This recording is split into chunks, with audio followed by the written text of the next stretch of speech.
So I thought that I would just share with you, I've talked a lot about our Travel Buddy oven in the car, and we use it for a heap of cooking different ideas.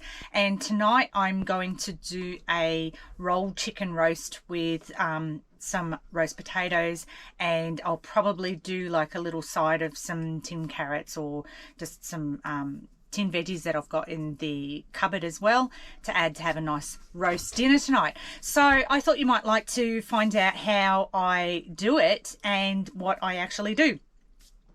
So at the moment we've just popped the Travel Buddy oven on to pre-warm, because if you do pre-warm it can alter slightly how you cook things. If you're putting things into a hot oven, because it's a convection oven and not a fan forced oven, these travel ovens, they do cook differently.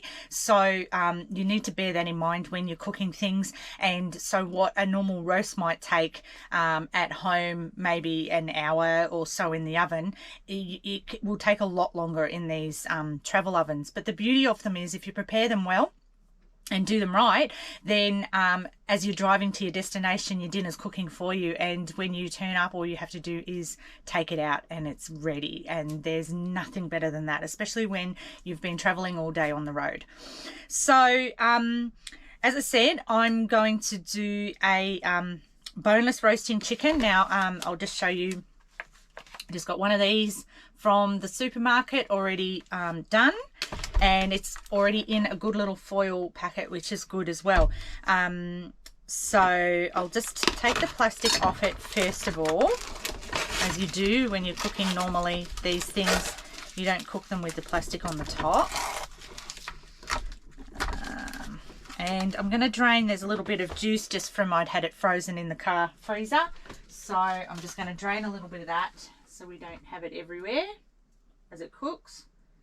Because they are convection ovens as well, like I said to you the other day when I cooked a roast, they do get a bit juicier, so you need to bear that in mind. And because of that, I mentioned that you should always pop it in an oven bag so that if the juices do well up, and especially if you're out on the road, if it's bumpy roads, especially if you're out on four-wheel drive tracks, done this before, that if it's not covered and you're bumping around, you'll end up with juice all out the front of the oven and it becomes quite a mess. So I'm just going to pop this into the oven bag. This is just I think this was an extra large Glad oven bag from the supermarket. Again, it's just to stop the juices from overspilling.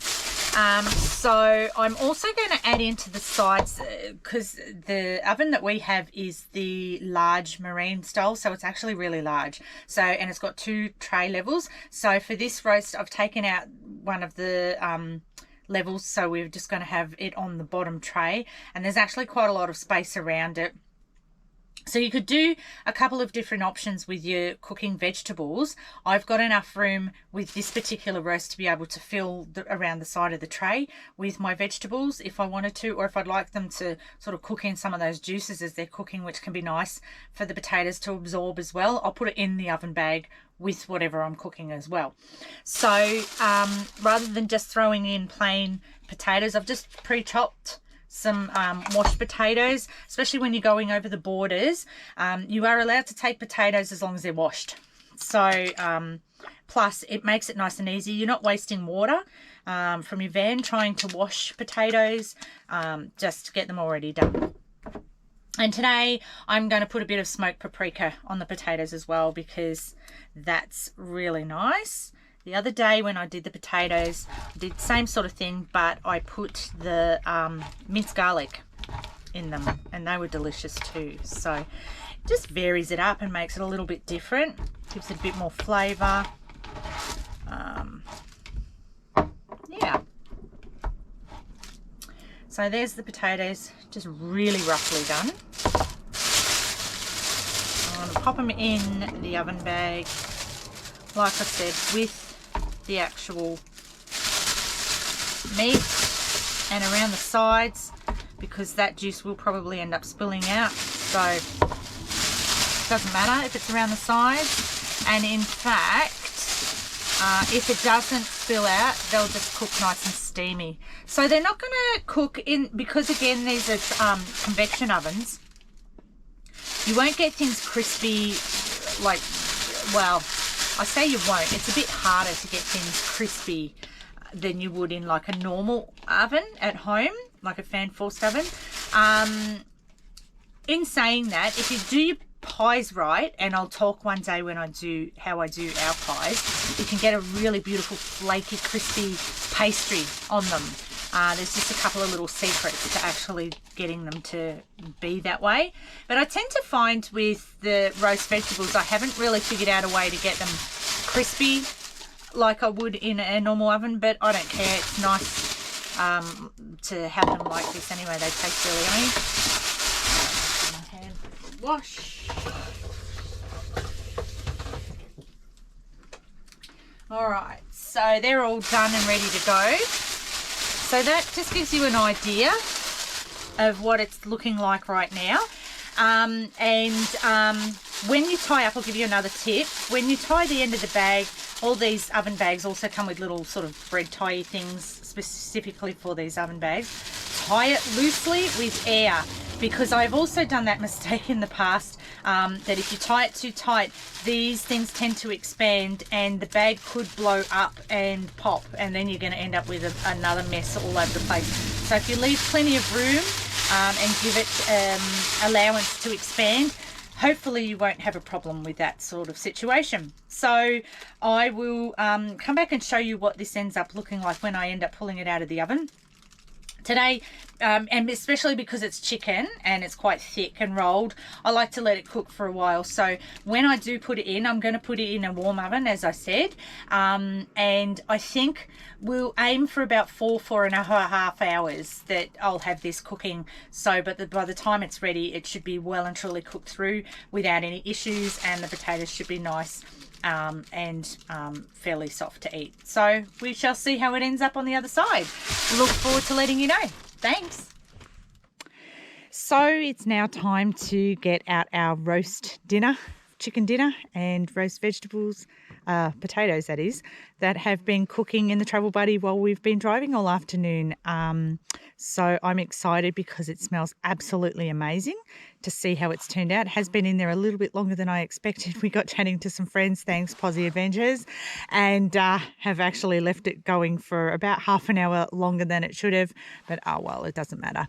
So anyway, we're going to have a bit of a look and see how it turns out. Now, when I did have a sneak peek at it before, I mentioned earlier that if you don't loosen up the bag, it does tend to blow up a little bit, and it was doing that. So hopefully it's still like that. So you can actually see, yeah, okay, so it started to go down. You can see how much it blows up. So you need to make sure that that bag is especially important to keep it looser so we can get it out. So I'm going to get this out. I'll take it in and then we'll cut it up and I'll show you what it looks like once we've got it in. All right, so we've got the dinner out of the oven and back into the van. So I'm about to take it out of the bag. Like I said, it has juiced up a lot, so I'm glad that I've kept it in the bag. It's all retained in there. The potatoes feel nice and soft through the bag. So I'm going to take it out as we speak, cut it up, and we'll see exactly how it's turned out.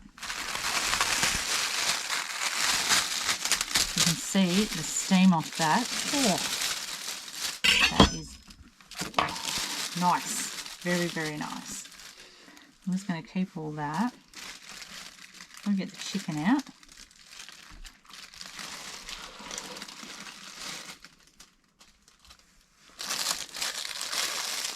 There's absolutely 100% no denying that that is cooked to perfection. I mean, seriously, how can you go wrong? You're driving along, you literally have to do nothing but put it in the car oven. You get to your destination, we set up, we've got a beautiful fire going out there, nice few drinks. Oh, it's like, it's literally so cooked, it's falling apart. It's like unbelievably delicious. So we're going to get these potatoes over to here. Oh, look at that. Like, they are so soft. Delicious. Obviously, someone doesn't like carrots very much. But you go with the flow. These little tin carrots are really tasty, very sweet. Great little side dish to be able to just throw in if you want to do some vegetables without having to carry 10,000 vegetables in your turbo oven or in your fridge. So now I'll just see, like, look, I'm not even touching the knife. That is so cooked to perfection. Wow. No problems whatsoever. Oh, the smell is divine. We will probably even get this 2 meals out of this one roll roast because there's a lot of chicken there. Maybe not. Chelsea's looking at me like, yeah, right, that's going to happen. So I'm going to just grab a little bit of chicken here. Everybody, I mean, wow. How good is that? That's like just literally, like I said, taken no time whatsoever to prepare. Those ovens pay for themselves on trips like this. Who can be bothered? And I mean, wow, it's just fantastic. So there you have it. That is my chicken roast with paprika potatoes and a little bit of tinned baby carrots on the side. We are going to enjoy. Hope you enjoyed watching it. Thanks.